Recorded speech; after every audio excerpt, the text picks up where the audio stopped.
In this video, you will see how to add border to a chart in Excel like this. It's very easy.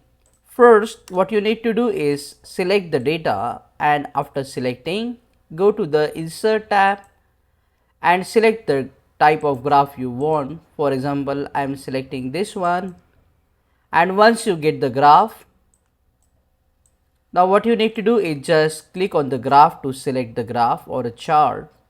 Right click and then go to format chart area. After clicking on this option, under the chart option here, you will see the option of border.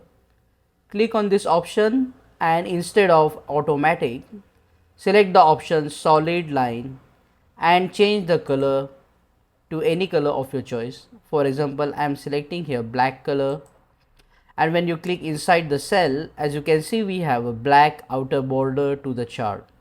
If you want to change the thickness of this border, you can click on the chart, and next to the width, right now it is 0.75 points. So if you want to make it thicker, you can enter for example 2 points and press enter on your keyboard.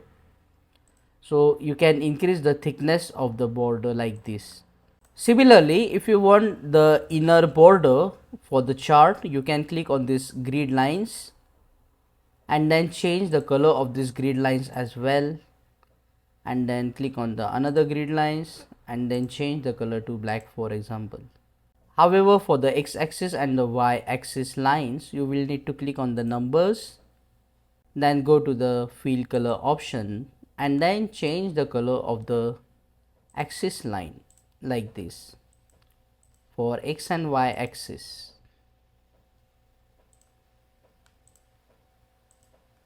In this way, you can add a border to a chart in Excel quickly. Click on that like button, comment below and let me know if this video solved your problem. And don't forget to check out these useful videos if you want to learn Excel quickly. See you again in the next one.